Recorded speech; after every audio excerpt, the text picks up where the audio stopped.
इंसान के जीवन में योग की महत्ता को व्यापक रूप से रेखांकित करने के उद्देश्य से राजधानी नई दिल्ली में योग महोत्सव का शुभारंभ हुआ।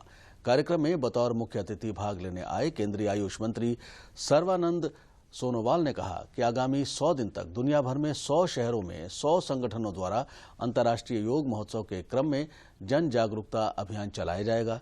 मंत्री ने कहा कि प्रधानमंत्री नरेंद्र मोदी के सार्थक प्रयासों से अब देश में पहला global centre for traditional meditation स्थापित होगा।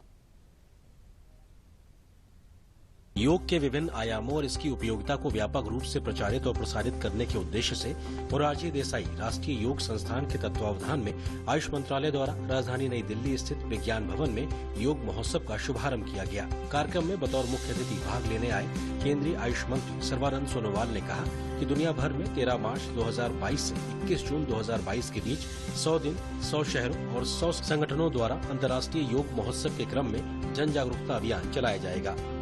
हम लोग 21 जून आजादी का अमृत महोत्सव इस अवसर पर उसको सफल बनाने के लिए हम लोगों ने तय की है, लक्ष्य तय की है। इसलिए इस सारे कार्यक्रम में देश की जनता जुड़ जाए, इसी हम लोगों का अपेक्षा है। कार्यक्रम में मौजूद केंद्रीय श्रम एवं रोजगार व पर्यावरण एवं जलवायु परिवर्तन मंत्री भूपेंद्र यादव ने कहा कि योग हमारी सांस्कृतिक विरासत है। इससे जुड़ी चिकित्सा पद्धति से संबद्ध जैव विविधता को सहेजने के लिए हम बायोडायवर्सिटी एक्ट में संशोधन कर रहे हैं।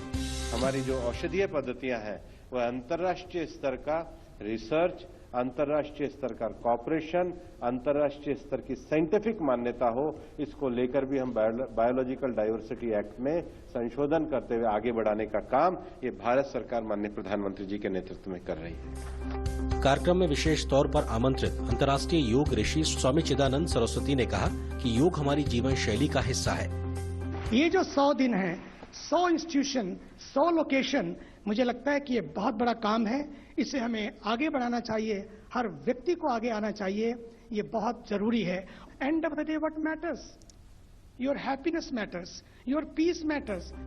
समारोह में भाग लेने आए सिक्किम के मुख्यमंत्री प्रेम सिंह तमांग ने कहा कि योग को बढ़ावा देने के लिए प्रदेश सरकार ने इसे शैक्षणिक पाठ्यक्रम में शामिल किया है। Yoga is part of the school curriculum today in Sikkim, where more than 500 teachers trained by Patanjali Yogpit impart the knowledge and wisdom and aesthetic practice of yoga in all the government schools. कार्यक्रम के दौरान आयुष मंत्री सर्बानंद सोनोवाल ने कहा कि प्रधानमंत्री नरेंद्र मोदी के सार्थक प्रयासों से विश्व स्वास्थ्य संगठन ने भारत की प्राचीन चिकित्सा पद्धति को स्वीकृति दी है। अब देश में पहला global centre for traditional medicine स्थापित होगा।